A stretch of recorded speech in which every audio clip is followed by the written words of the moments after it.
Aleluya. Kembali aleluya. Aleluya. Aleluya.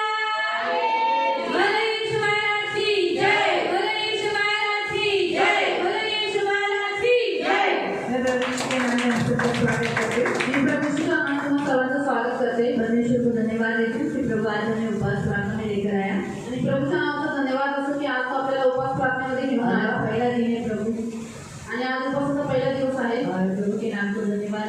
आज दिन में 40 दिन में भी हम यहाँ आए थे मिले आणि परमेश्वरच्या नावाचा धन्यवाद असो की 40व्या दिवशी पण आपण इथे असंच भेटू. 40 डेज होने के बाद मेरे ख्याल से फ्राइडे को 40 डेज होता है और 42 डेज संडे होता है आणि 42 दिवस शुक्रवारी होतात परंतु रविवारच्या दिवशी 40 दिन फ्राइडे होता. फ्राइडे को ऐसे ही मिलेंगे. 40 दिवस शुक्रवारी होतात आणि 42 दिवस रविवारी होतात. तर आपण असंच भेटू.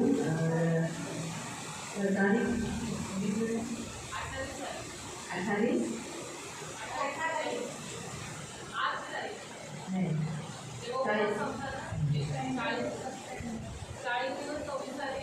28 26 सप्टेंबर आणि 28 सप्टेंबरला आपला दिवस असेल तेव्हा आपण सोडणार. प्रभु की स्तुति हो. तो प्रभु के नाम को धन्यवाद. तो आज हम सबसे पहले मिलकर प्रार्थना करने वाले हैं, लेकिन प्रार्थना करने से पहले हम सब अपने पापों की कन्फेशन करेंगे. तो बाइबल में हम आप सबको कई बार का बहुत याद होगा ना, हम सब दंडवत किए. तुम्हारा सगळ्यांना गेला है तो उपवास वर्षात असेल. आज भी हम पहले दंडवत करेंगे प्रभु के सामने. तो हम पहले निकालेंगे प्रेरितों के काम अध्याय 13. आपण लोग प्रेषितांची कृत्य अध्याय 13 और उसका 1 से 3 तक. त्याचं वचन 1 से 3 पर्यंत. प्रेरितों के काम प्रेषितांची कृत्य अध्याय 13 और उसका 1 से 3. त्याचं वचन 1 से 3 पर्यंत. Acts chapter 13 verse 1 to 3. प्रेषितांची कृत्य अध्याय 13 त्याचं वचन 1 से 3. अंत्यक्रिया की कलीसिया में कई भविष्यवक्ता उपदेशक थे, जैसे बरनबास और शिमोन नीगर कहलाता था, लुकिनियम कुरेनी चौथाई देश का राजा हेरोदेस का दूध भाई मना और शाऊल. जब वे उपवास से प्रभु की उपासना कर रहे थे तो पवित्र आत्मा ने कहा, मेरे लिए बरनबास और शाऊल को उस काम के लिए अलग करो जिसके लिए मैंने उसे बुलाया है. अंत्यक्रियाच्या मंडळीत बरनबास, शिमोन निग्र, लुक्य कुरणेकर, जो बाळपणापासून मानसिक हेरोद राजाबरोबर वाढला होता, तो मनाएन व शाऊल हे संदेश व शिक्षक होते. ते प्रभूची सेवा व उपवास करत असता पवित्र आत्मा म्हणाला की बरनबा व शाऊल यांना ज्या कार्यासाठी मी बोलवले आहे त्यासाठी त्यांना माझ्याकडे वेगळे करून ठेवा.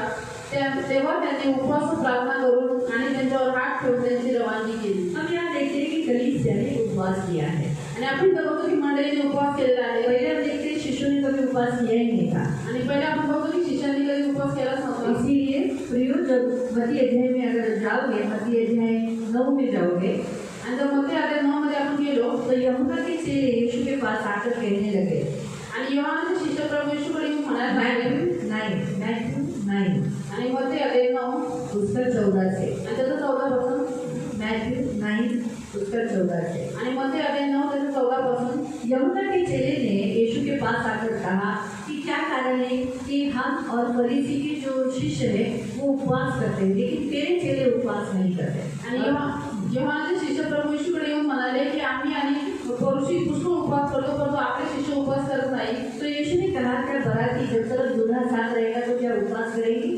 आणि प्रभु यीशु त्यांना म्हणाले की वरड्यांबरोबर जोपर्यंत वर आहे तोपर्यंत ते शोक करतील काय. बिलकुल नाही, अजिबात नाही करणार, क्योंकि दूल्हा साथ है ना. का काय की वर त्यांचं आनंद का समय है, का आनंदाची वेळ आहे. लेकिन यीशु कहता है कि ऐसा एक समय आएगा कि वो उपवास करेंगे. आणि प्रभु यीशु म्हणतो की असं वेळ येईल की त्याच्यामध्ये ते उपवास करतील. और सचमुच परमेश्वर जब दूल्हा उनके पास से उन्हीं के सामने उठा लिया गया. प्रेरितों के काम अध्याय 1 में आप पढ़ सकते हैं. सारे शिष्यों के सामने दूल्हा उनके सामने आकाश में उठा लिया गया आणि ज्यावेळेस त्यांच्या समोर वर उचलला गेला. तुम्ही प्रेषितांच्या कृत्य अध्याय 1 मध्ये वाचू शकता की त्या सर्व प्रेषितांच्या आणि शिष्यांच्या समोर प्रभु यीशु आकाशामध्ये वर उचलला गेला. और जैसे दूल्हा ऊपर उठा लिया गया 10 दिन के बाद, 40 दिन हुआ था, 10 दिन के बाद हम देखते हैं यानी 50वें दिन में पवित्र आत्मा आया आणि जसं वरती उचलला गेला तसं त्यावेळेस 40 दिवस झाले होते आणि 10 दिवसांच्या नंतर 50व्या दिवशी देवाचा आत्मा त्यांच्यावरती आला. जैसे परमेश्वर का आत्मा आया उनके अंदर आत्मिक शक्ति, परमेश्वर को करने वाली क्रियाओं को, कामों को, जो परमेश्वर को अच्छा लगता है वो उनमें आ गया। आणि जसं पवित्र आत्मा त्यांच्यावरती आला तशी त्यांच्यामध्ये आत्मिक शक्ती जागृत झाली आणि जे कार्य देवाला आवडतात ती कार्य त्यांनी पवित्र आत्म्याच्या द्वारे केली। पतरस कभी प्रचार नहीं किया था आणि पेत्राने कधी प्रचार नव्हता केला, लेकिन पतरस जो डरपोक था, जो रोमियो को डर के मारे, कई ऐसा लोग कि वो लोग भी मुझे पकड़ ले, मसीह का इनकार किया था, वो इतने बड़े भीड़ के सामने, वो भी मंदिर में क्या कर रहा था, मंदिर में नहीं जहाँ वो इकट्ठे थे वहाँ वो क्या कर रहा था, प्रचार कर रहा था। आणि पतरस जो भित्रा होता आणि यहूद्यांच्या भीतीमुळे त्यांनी प्रभूच्या 3 वेळा नकार दिला की रोमी लोक मला बघून मला मारून टाकू नये म्हणून त्यांनी काय केलं, एवढे 3-4 हजार लोक होते, त्या गर्दीमध्ये त्यांनी उभा राहून प्रचार केला। 120 लोग जो थे उनके ऊपर पवित्र आत्मा आने के द्वारा उन्होंने उस दिन क्या किया, 3000 लोगों का बपतिस्मा करवाया। आणि 120 लोक जे होते त्यांच्यावरती देवाचा आत्मा उतरल्यामुळे त्यांनी त्या दिवशी 3000 लोकांचा बपतिस्मा केला। और उस समय से चर्च एस्टैब्लिश हुआ, घर घर में। कहाँ पर एस्टैब्लिश हुआ, कहाँ घर बनाया, चर्च बनाया गया, घर घर में। वो लोग घर घर में इकट्ठा होने लगे। आणि त्या दिवसापासून चर्चची स्थापना झाली, चर्च स्थापित झाला आणि ते घराघरामध्ये झालं। त्या दिवसापासून ते लोक घराघरामध्ये एकत्रित होऊ लागले, फिर वो उपवास करने लगे। आणि त्याच्यानंतर ते उपवास करू लागले, उनका उपवास चालू हुआ। आणि त्याचा उपवास चालू झाला। क्योंकि जो चिन्ह पतरस के द्वारा, शिष्यों के द्वारा हो रहे थे, वो बिना उपवास के हो ही नहीं सकता। क्योंकि पवित्र आत्मा का काम क्या है मालूम, सबसे पहला परमेश्वर का आत्मा जब भी हमारे अंदर आता है तो सबसे पहला वो हमसे उपवास कराता है। आणि बिना उपवास आणि प्रार्थनेच्या चिन्हाचे वर्कर झालेच नसते। देवाच्या आत्म्याचं सगळ्यात मोठं काम आहे की ज्यावेळेस तो आपल्या जीवनामध्ये येतो, आपल्यावरती येतो, त्यावेळेस सर्वात प्रथम तो आपल्याकडून उपवास करून घेतो। यीशु मसीह के ऊपर जैसे परमेश्वर का आत्मा आया आणि प्रभू यीशुवरती जसा देवाचा आत्मा आला, मत्ती अध्याय 3 में पढ़ सकते, जैसे उसने बपतिस्मा लिया, बपतिस्मा लेकर जैसे वो बाहर आया तो परमेश्वर का आत्मा उसके ऊपर उतरा। आणि मग त्या 3 मध्ये तुम्ही वाचू शकता की जसा प्रभू यीशु बपतिस्मा घेऊन वर आला, त्याच वेळेस देवाचा आत्मा त्याच्यावरती उतरला। तो वो कबूतर ऐसा उसके ऊपर ऐसा कबूतर नहीं आया, आणि त्याच्यावरती कबूतर नाही आला, जो ओरिजिनल में कबूतर होता है ना, वो नहीं आया था। आणि जो खरोखरचा कबूतर आहे तो नव्हता आलेला। कबूतर कैसा रहता है, उड़ते समय कैसा रहता है, आणि कबूतर उतरली कसा असतो, वैसे रूप में आत्मा उतरा। आणि त्या कबूतराच्या उडणाऱ्या कबूतराच्या रूपामध्ये देवाचा आत्मा त्याच्यावरती उतरलेला। तो उसके ऊपर ऐसी लाइट, एक प्रकाश उसके ऊपर उतरा था जो यूहन्ना ने देखा। त्याच्यावरती तो प्रकाश उतरलेला जो योहानाने पाहिला। अभी वो पिक्चर में दिखा नहीं सकते ना, इसलिए कबूतर दिखा देते हो। ते पिक्चर में दाखवू शकत नाही म्हणजे कबूतर दाखवतात। हाँ, इसलिए कबूतर ऐसा उड़ते उड़ते आता है और उसके ऊपर ठहर जाता है। तो ऐसा नहीं है, ऐसा जो एक पक्षी है, ऐसा पक्षी उसके ऊपर नहीं खड़ा बैठा था। आणि कबूतर हा जो एक पक्षी आहे खरोखर तो पक्षी त्याच्यावर बसला नव्हता, परंतु कबूतर का जो रूप है, वैसे रूप में एक फायर, एक लाइट यीशु के ऊपर उतरी। आणि कबूतराचं जे रूप आहे, जे स्वरूप आहे, त्या स्वरूपामध्ये एक प्रकाश प्रवृत्ती उतरला होता। और इसीलिए फिर वो आत्मा से भरकर उसे सबसे पहले पवित्र आत्मा ने उसे क्या काम करवाया, उपवास। सगळ्यात पहिले पवित्र आत्म्याने त्याच्यातून काय काम करून घेतलं ते म्हणजे उपवास करवाया। तो इसीलिए हम जो उपवास करते हैं उसका ये क्यों करते हैं, क्योंकि हमारे अंदर पवित्र आत्मा है और पवित्र आत्मा हमारे द्वारा उपवास कराता है। आणि म्हणून आपण उपवास का करतो की आपल्यामध्ये पवित्र आत्मा आहे आणि पवित्र आत्मा आपल्याकडून उपवास करून घेतो। वो शिष्य जो 3 साल लगातार यीशु के साथ थे, आणि ते शिष्य जे 3 वर्ष लागोपाठ प्रभू यीशुने कभी उपवास नहीं किया, त्यांनी कधीच उपवास नाही लेकिन केला। जब पवित्र आत्मा बपतिस्मा हुआ था, लेकिन जब पवित्र आत्मा का बपतिस्मा हुआ तो उपवास करने लगे। आणि त्यांचा बपतिस्मा झाला होता, परंतु ज्यावेळेस त्यांचा पवित्र आत्म्याचा बपतिस्मा झाला त्यावेळेस ते उपवास करू लागले। इसीलिए ते सामर्थ्य के काम उनसे हुए आणि म्हणून एवढी सामर्थ्याची कामं त्याच्याकडून झाले। इसलिए उपवास करना ये हमारा नित्य क्रम है, हमारा मुस्लिम होना चाहिए। हम मसीह होने के नाते हम पवित्र आत्मा से भरे हुए हैं, इसलिए हमसे उपवास होना ही चाहिए। आणि म्हणून उपवास करणं आपला नित्यक्रम झाला पाहिजे, उपवास आपल्याकडून झाला पाहिजे। आपण ख्रिस्ती होण्याच्या नात्याने आपण पवित्र आत्म्याने भरलेले आहोत म्हणून आपल्याकडून उपवास झाला पाहिजे। इसलिए हम यहाँ देखते हैं कि जिन शिष्यों ने कभी उपवास किया नहीं, वो शिष्य उपवास करने लगे, घर घर में इकट्ठा होने लगे। और जब सताव चालू हुआ, कलीसिया का सताव चालू हुआ, तो वो लोग ज़्यादा उपवास करने लगे। आणि म्हणून आपण बघतो की ज्या शिष्याने कधी उपवास केला होता ते उपवास करू लागले, घरोघरी एकत्रित होऊ लागले आणि ज्यावेळेस मंडळींचा सताव चालू झाला त्यावेळेस ते जास्त उपवास करू लागले। 8वें अध्याय से हम पढ़ सकते हैं कि जब कलीसिया का सताव चालू हुआ, शिष्य तितर हो गए, लेकिन उन्होंने क्या किया, उपवास किया। आणि 8व्या अध्यायात आपण वाचतो की ज्यावेळेस मंडळीचा छळ चालू झाला, शिष्याची पांगापांग झाली, त्यावेळेस त्यांनी उपवास केला। तो हम देखते हैं कि जब भी प्रियो हम देखते हैं, यहाँ प्रभु ने बताया है कि जब कलीसिया के ऊपर सताव होता है तो हमारे उपवास के बहुत सारे विषय होते हैं, बहुत सारे प्रकार से उपवास करते हैं, लेकिन प्रभु यहाँ बताता है कि जब कलीसिया पर सताव होता है, विश्वासी समूह पर जब सताव किया जाता है, तो अन्य कलीसिया के लोगों ने मिलकर क्या करना चाहिए? उपवास करना। आणि प्रभूचं वचन इथं म्हणते की ज्यावेळेस मंडळीला सताव होतो, ज्यावेळेस दुसऱ्या मंडळीला छळलं जातं, त्यावेळेस मंडळीच्या लोकांनी काय केलं पाहिजे? ज्या दुसऱ्या मंडळी आहेत त्यांनी काय केलं पाहिजे? उपवास देवाकडे केला पाहिजे। प्रभु चाहता है जैसे हम मसीह होने के नाते जब दूसरे मसीह को, क्यों? क्योंकि हम मसीह के अंग हैं और सारे मसीह मिलकर प्रभु का देह होता है। तो एक को दर्द तो सारे बॉडी को दर्द, यानी जब उसे छला जा रहा है, छत्तीसगढ़ की कलीसिया को छला जा रहा है, तो इसका मतलब हमें भी छला जा रहा है, हमें भी दर्द हो रहा है। आणि म्हणून प्रियानं प्रभूचं वचन म्हणजे की एका ख्रिस्ती मंडळीला छळलं जातं तर दुसऱ्या ख्रिस्ती मंडळी त्याच्यासाठी उपवास केला पाहिजे। का केला पाहिजे? कारण की आपण सर्वजण ख्रिस्ताचे अंग आहोत, मग एक अंगाला त्रास दिला तर त्याचा त्रास सगळ्या अंगाला होतो।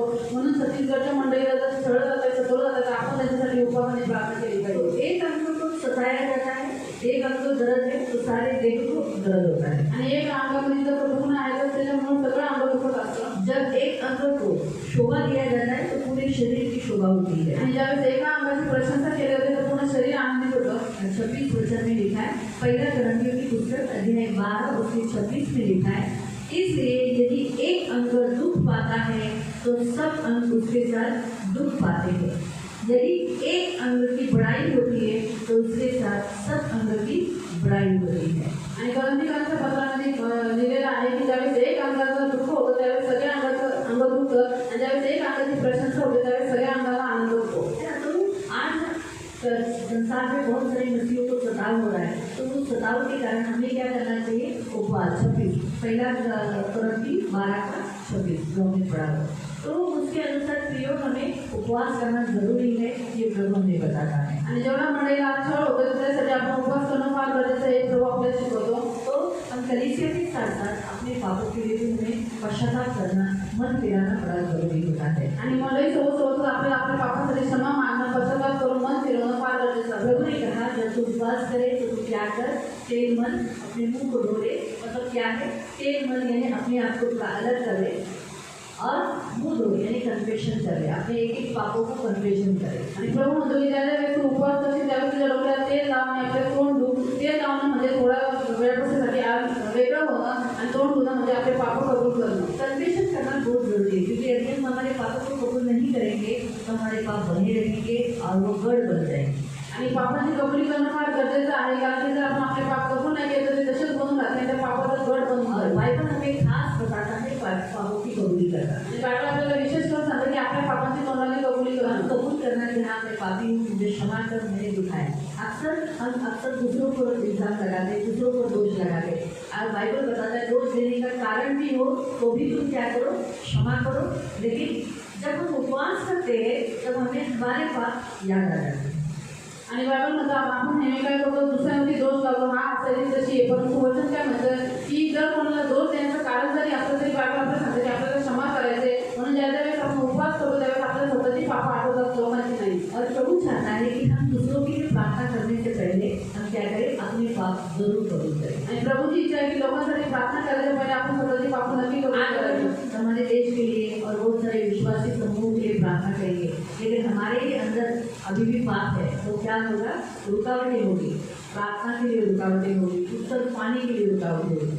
लेकिन अगर हम हमारे पाप कबूल करेंगे कि हाँ प्रभु मैंने गलती किया, मुझे माफ कर, मैं पापी हूँ, मुझे क्षमा कर, तो क्या होगा? तो हम जब प्रार्थनाओं को बोलेंगे तो हमारी आवाज़ उसके पास तक जाएगी और हमें जल्दी उत्तर मिलेगा। आणि आपण ज्यावेळेस दुसऱ्या विश्वासी लोकांसाठी आपल्या देशासाठी प्रार्थना करणार आहोत, परंतु आपल्यामध्ये जर का पाप असेल तर काय होईल? प्रार्थनेचं उत्तर भेटायला उशीर लागेल, देवापर्यंत ती पोहोचणार नाही। म्हणून जर आपण आपल्या पापाची कबुली केली, आपण शुद्ध झालो, पवित्र झालो, तर आपली प्रार्थना देवाकडे पोहोचत आणि आठवडे येणार नाही, परंतु आपल्याला उत्तर भेटेल। उसके लिए एक अच्छा उदाहरण है नेहम्याह। आता ते चांगलं उदाहरण आहे नेहम्याह। नेहम्याह के काल में जब नेहम्याह को मालूम पड़ा कि उनके इस्राएली लोगों की दुर्दशा, यहूदियों की दुर्दशा हो रही है और यरूशलेम की शहरपनाह भी टूट गई है, तो वो क्या करने लगा? रोने लगा। लेकिन रोते रोते उसने उपवास किया, और उपवास करते समय सबसे पहले उसने अपने पाप कबूल किए कि हम पापी है, उसने अपने लोगों के पाप कबूल किए। आणि नेहम्याहला ज्यावेळेस माहिती पडलं की यरूशलेमची खूप दुर्दशा झालेली आहे, यहूदी लोक खूप संकटात पडलेले आहेत,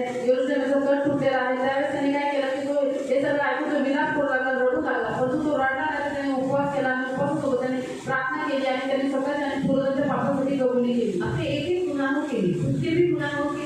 और अपने इस्राएली लोगों के यहूदी लोगों के गुनाहों के लिए भी उसने माफी मांगी। आणि त्यांनी एक एक पापाची कबुली केली, त्यांनी स्वतःच्या पापासाठी पण माफी मागितली आणि त्याचे पूर्व त्याच्या घराने जे इस्रायली लोक होते त्यांच्या पापासाठी पण त्यांनी क्षमा मागितली और इसीलिए परमेश्वर ने बड़ा काम किया आणि म्हणून देवाने मोठं काम केलं।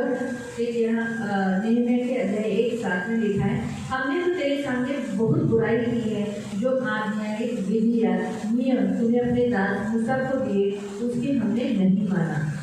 आणि इथं नेहम्याह 1:7 मध्ये दिलेलं आहे की आम्ही तुझ्यासमोर अतिशय दुर्वर्तन केले आहे आणि तू आपल्या सेवक मोशे याला विहित केलेला आज्ञा नियम व निर्णय आम्ही पाळले नाही। है ना? और तूने ऐसा कहा था कि अगर मूसा के द्वारा अगर हम विश्वासघात करेंगे तो हमारे लोग देश में तितर बितर हो जाएंगे। आणि तू असं म्हणलं तुझ्या सेवक मोशेच्या द्वारे की जर आम्ही तुझ्याशी विश्वासघात केला, आम्ही पातळ केली तर तू आम्हाला राष्ट्रामध्ये विखरून टाकशील। और अगर मानेंगे तो फिर से इकट्ठा कर दूंगा। आणि ज्यावेळेस पुन्हा हो आणि तुझ्या आज्ञांचं पालन करतो तो पुन्हा आम्हाला एकत्रित करशील। तो उसने कौन सी बहुत बुराइयों को आज्ञाओं को तोड़ा? विधियाँ यानी कौन सी? जैसे बाइबल में हमारे लिए विधियाँ है, जैसे चर्च आना, विश्वास करना, बपतिस्मा लेना, बपतिस्मा लेने वालों में प्रभु भोजन देना, प्रार्थना करना, स्तुति आराधना करना, दान दशांश देना, फिर उपवास करना, ये सारी विधियाँ हैं। तो लोग इस विधियों को कैसे पालन करते या हम कैसे पालन करते, थोड़ा सा अपना मिक्स करते, चर्च जाएंगे और लेट आएंगे। आणि इस्रायली लोकांनी काय केलं होतं, देवाच्या आज्ञा तोडले होते, नियम पाळले होते। नियम म्हणजे काय की आपल्याकडे नियम आहे, सभादिवसाला येणं, बाप्तिस्मा घेणं, ज्यांनी बाप्तिस्मा घेतला त्यांनी प्रभू भोजन देणं, दान दशांश देणं, हे सगळे देवाचे नियम आहेत। पण आपण हे नियम कसे पालन करतो तर आपल्यामध्ये आपली मर्जी म्हणून टाकतो। सभादिवशी जरी आलो तरी आपण उशिरा येतो। तो विधियों को क्या बताया जाता है? विधियाँ जो हमें हमारे लिए खास एक धार्मिक विधि है, जिसके द्वारा हम धार्मिक कहलाए जाते, धर्मी कहलाए जाते, जिनके परमेश्वर ने हमें करने के लिए बोला है। आणि काही नियम विधी आहेत जे देवाने आपल्याला करायला सांगितलेलं आहे, त्या विधी पालन केल्याद्वारे आपण नीतिमान म्हटलं जातो आणि ते आपल्याला करायचे आहे। एक हफ्ता आएंगे, एक हफ्ता कुछ लोग नहीं आए। आणि एक आठवडा येतील, एक आठवडा काही लोक येणार नाही। हम भी अगर ऐसे करते हैं कि आपण असं करतो का? तो उसकी माफी मांगने की जरूरत है। फिर उपवास करते नहीं करते, उपवास करत की नाही करत, हर हफ्ते में हमारा उपवास होता है, आणि प्रत्येक आठवड्यात आपला उपवास होतो करना चाहिए। आणि केलं पाहिजे। जितना आपकी कैपेसिटी है, हफ्ते का एक दिन शुरुआत से करो, शुक्रवार के बाद हफ्ते का दो दिन बढ़ाओ। आप मसीह हो, प्रभु में बढ़ गए हो तो आपका 3 होना चाहिए। तो धीरे धीरे लेकिन उपवास की क्रिया बढ़नी चाहिए। आणि तुम्ही ख्रिस्ती आहात, प्रभूमध्ये वाढलेले आहात तर तुमचा हळूहळू उपवासाची क्रिया वाढली पाहिजे। तो ये विधि है, जैसे दान दशांश देना, आणि ह्या विधी आहे तसं दान दशांश देणं, तो हमारे मन बराबर से देते हैं ना, तर आपण बरोबर देतो का? तो ये हमें चेक करना है, हमेशा उपवास में कबूल करना है कि हाँ प्रभु मेरे से ये गलतियाँ हुई है, मैंने तुझे बहुत बार दुखाया है, मुझे माफ कर। आणि उपवासामध्ये आपल्याला स्वीकार करायचं की प्रभू माझ्या तोंडाला चुका झालेल्या आहेत, तुझा खूप वेळ दुखवलं, मला क्षमा कर। तो नेहम्याह ने क्या किया? उपवास में कन्फेशन किया। तर नेहम्याने काय केलं की उपवासामध्ये पापांची कबुली राजा केली ने बाद में उसकी सुधी ली। आणि नंतर राजाने नंतर त्याची स्तुती घेतली। तो उसे क्या किया? उसे नगर बनाने के लिए उसे अपॉइंट कर दिया। आणि यरूशलेमचा गड बांधण्यासाठी त्याची नेमणूक केली। तो आज हमारा प्रभु भी उसे कहता है कि आज हम उपवास में हैं। तर आज आपला प्रभू म्हणतो की आज आपण पण उपवासामध्ये आहोत। हम भी क्या करेंगे? हमने भी बहुत सारे, शायद हमने ये सब उपवास कर रहे, प्रार्थना कर रहे, स्तुति आराधना कर रहे, शायद हमारा ही जीवन है, लेकिन हमारे अंदर कुछ ना कुछ थोड़ी बहुत कर दिया है। आणि आपण प्रार्थना करतो, उपवास करतो, स्तुती आराधना करतो आणि आपलं जीवन आहे त्याच्यामध्ये थोडंसं तरी चुका आपल्यामध्ये आहेत। हम कहीं ना कहीं नियम तोड़ते हैं। आणि कुठं कुठं आपण नियम तोडतो। नियम तोड़ना मतलब क्या? नियम तोडणं म्हणजे काय? सूर्यास्त होने से पहले गुस्सा, आणि सूर्यास्त व्हायचं म्हणजे राग शांत झाला पाहिजे, ये नियम है। हा नियम आहे। आज्ञा मालूम है ना? तू चोरी, तू मूर्ति पूजा, तू झूठी गवाही, लेकिन नियम क्या है? सूर्यास्त होने से पहले गुस्सा समेट हो जाना। सूर्यास्त व्हायचं म्हणजे राग शांत झाला पाहिजे आणि सर्व गोष्टी मिटल्या पाहिजे। नियम दिए हैं, एक दूसरे से प्रेम करना। आणि हा नियम आहे एकमेकांशी प्रेम करा। चाल कैसी होनी चाहिए? हमारी मसीह की चाल होनी चाहिए। हम एक दूसरे के साथ, सामने वाला मसीह है ये सोचकर हम क्या करना चाहिए? चाल चलना। आणि आपली चाल कशी आपलं चालणं कसं असलं पाहिजे? ख्रिस्तासारखं असलं पाहिजे की समोरचा व्यक्ती ख्रिस्ती आहे हे विचार करून आपण त्यासोबत वागलं पाहिजे, अरे आप यहाँ हम जो मसीह लोग हफ्ते में एक बार आते हैं, आणि आपण जे ख्रिस्ती लोक आठवत नाही ते येतात तो हफ्ते बार मिलने वाले को प्यार करने को बहुत अच्छा लगता है आणि आठवड्यातून जे एकदा भेटत त्यांना प्रेम करायला खूप चांगलं वाटतं. है ना. लेकिन जो डेली मिलते हैं या बाजू बाजू में रहते हैं, आणि जे रोज भेटतात ते बाजूला राहतात हाँ, उनसे मसीह की चाल चलना ज़रा हार्ड है. आणि त्या लोकांसोबत ख्रिस्ताची चाल थोडं कठीण पडतं. ये नियम पालन करना ज़रा हार्ड होता है. आणि हा नियम ये तो हफ्ते में एक ही बार मुझे मिलती है, चलो माफ किया कीजिए. आणि मला आठवड्यातून एकदा भेटते ती केलं काही क्षमा करून लेकिन टाका. ये तो डेली आती है. आणि इथं रोज येते इसके साथ मुझे रोज ही समय बिताना रहने दो, सहना पड़ता है. आणि तिथं रोज मला वेळ घालावा लागतो. ये तो रोज एकदा सहन करावं लागतं. एक ही दिन सहना है ना, संडे के दिन. आणि हिला एका दिवस सहन करायचं आहे रविवारच्या दिवशी. कभी कभी सुबह सुबह में बीच में एक बार ऐसी बोली, प्रभू सकाळी मला सगळी तयारी करायची असते, म्हणजे लोक माझ्याशी बोलतात, खाली वेळ जाते, तर प्रभू मला आठवड्यातून एकदाच बोलतात ना. है ना. तो हफ्ते में एक ही बार ये है तो सहना ठीक है, लेकिन डेली रोज हाँ रोज सहना आणि आठवड्यातून एकदा आहे तर गोष्ट वेगळी, परंतु रोज सहन करणं कठीण असतं. है ना. आपको समझ में आया. तो यहाँ हमारे जो नियम होते हैं, हम मसीहों के साथ कैसी चाल चलते हैं, प्रेम वाली चाल चलते हैं. आणि हा नियम आहे की आपण ख्रिस्ती लोकांसोबत कसे चालतो, प्रेमाची चाल चालतो का. बिना पूछे उसने किचन से खाना ले लिया. आणि तिने विचारलं तिचं जेवण घेतलं. अक्सर आजू बाजू में रहते समय एक दूसरे का सामान ले लेते हैं. अरे ये अपना ही भाई है, अपनी बहन है, अपनी ही मसीह है, ऐसा बोलकर बिना पूछे सामान ले लेते हैं. आणि शेजारी राहणारे एकमेकांना जे ख्रिस्ती असतील ते एकमेकांना न विचारता सामान घेतात आपल्याच भाऊ बहीण. हाँ, तो लेकिन फिर क्या करता है, विचलून घ्यायला पाहिजे. फिर झगड़े, फिर गलत.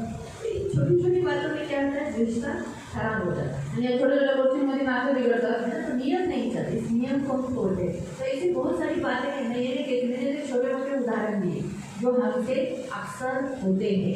आणि मी ज्या गोष्टी नेहमी आपल्याकडून होत राहतात. तो बहुत बड़ा गुस्सा पकड़ के रखते हैं. बहुत सारी जुनी बातें, बहुत सालों की जुनी बातें हमें स्मरण रहती है. आणि खूप वेळा आपण राग करून बसतो आणि खूप वर्षाच्या जुन्या गोष्टी आपल्या लक्षात राहतात. वो नहीं लेना. आणि हे नाही राहायला पाहिजे. तो हम अभी भी बहुत सारी बातों में नहीं पड़े हैं. आणि आता पण आपण खूप साऱ्या गोष्टीमध्ये बंधलेलो नाही आहे. जैसे फिल्मोन क्या करता था, वो मसीहों को जो पहचान भी नहीं थी, लेकिन मसीह बोलकर वो उन्हें आश्रय देता था, उन्हें मदद करता था, उनकी सारी जरूरतों को पूरा करता था. आणि फिलेमोन काय करायचं, जे लोक ख्रिस्ती आहेत त्यांना मदत करायचं, त्यांची सगळ्या गरजा पूर्ण करायच्या. जबकि वो उसकी कलीसिया के नहीं थे. आणि जेव्हा की त्याच्या मंडळीचे नव्हते, उसके घर में वो आराधना करने नहीं आते थे. आणि ते त्याच्या घरी आराधना करायला येत नव्हते. तो अक्सर आज हमारा परमेश्वर हमें बताता है क्या हम ऐसी चाल चलते हैं. आणि आपला देव आपल्याला सांगतो का आपण असं चालतो का. बहुत सारी बातों में चुप जाते हैं. आणि खूप वेळा आपण खूप साऱ्या गोष्टीमध्ये चुका करतो. कभी कभी एक दूसरे की गलतियाँ निकालते रहते हैं, गलतियों को ढूंढते हैं. आणि कधी कधी एकमेकांच्या साध्या चुका काढतात आणि त्याच्यामध्ये चुका शोधत राहते. लेकिन हमेशा गलतियाँ भलाई तो आप ढूंढो ना. आणि नेहमी जे लोक चुका करतात तर तुम्ही चांगुलपणामध्ये बघा. बाइबल में लिखा है भलाई की खोज करो. आणि बायबलमध्ये लिहिलं आहे की तुम्ही चांगुलपणाला शोधा. तो हम अक्सर क्या करते हैं, बुराई को देखते हैं. हम यही सोचते हैं कि अरे एक दिन अभी ये लेट हो गई तो मैं डेली टाइम पे आती, तो मैं क्या हाँ उशीर आई, कभी लगा क्या उशीर आई, एक ही बार लेट हुई ना. आणि एका दिवस उशीर झाला. तो आज हमारा प्रभु हमें कहते हैं हम भी बहुत सारी बातों में गलत हैं, बहुत सारी बातों में हम बड़े नहीं हैं. आणि अजून प्रभू आपल्याला सांगतो की आपण खूप साऱ्या गोष्टींमध्ये चुकीचे आहोत, खूप साऱ्या गोष्टींमध्ये आपण बंधलेले नाही. उपवास का पहले दिन में हम माफी मांगेंगे. तर अजून कसं पहिल्या दिवशी आपण क्षमा मागू.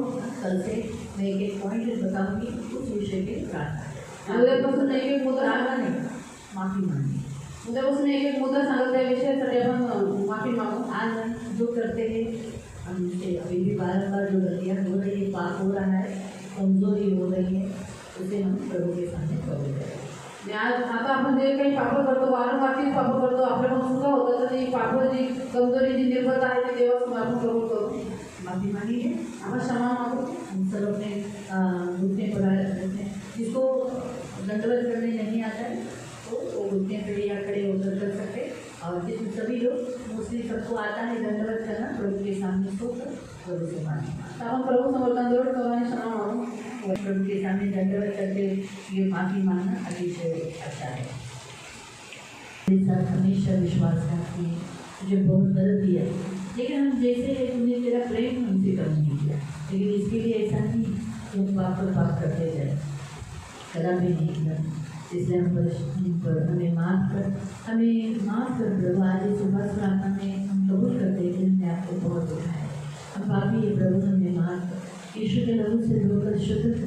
पवित्र कर, जैसे आप वैसे हम कहना। ये मेरी बेनती, मेरी प्रार्थना है पवित्र आत्मा, प्लीज इस 40 डेज में हमें बलवान करो, इस बात से लड़ने के लिए मदद करो और ये बात हमसे आगे कभी मत करो। ये हमारी बेनती है, आप कर सकते हैं, सिर्फ आप ही जो सब कुछ कर सकते हैं और आप हमारे द्वारा सब कुछ धन्यवाद दीजिए और हम आपके द्वारा सब कर सकते हैं। इसलिए प्रभु हमें इस बात से नहीं बोलने के लिए तो मदद किया है, मैं विश्वास करती हूँ और आगे ये बात हमारे जीवन में कुछ दिखाई नहीं देता। धन्यवाद दीजिए, हम विश्वास करते हैं तूने हमारे पापों को क्षमा किया है, हम तेरी क्षमा को ग्रहण करते हैं, हम तेरी क्षमा को ग्रहण करते हैं और हम उनको भी क्षमा करते हैं जिन्हें हमें रुकाया। हम अभी भी गुस्सा, कड़वाहट, बैर, दुश्मनी पकड़ कर रखे या उनने जो भी गलत काम की वो अभी भी स्मरण रखे, उससे हम अपने आप को मुक्त करते हैं और जब तेरी क्षमा को हम स्वीकार करते हुए उन सभी को माफ करते हैं जिन्होंने देखा। धन्यवाद देते पवित्र जीवन जीने के लिए सहायता करना। यदि कोई पवित्र है तो हम भी पवित्र रहें, ये हमारी प्रार्थना यीशु का लहू लगाते हैं, यीशु के नाम से आमीन।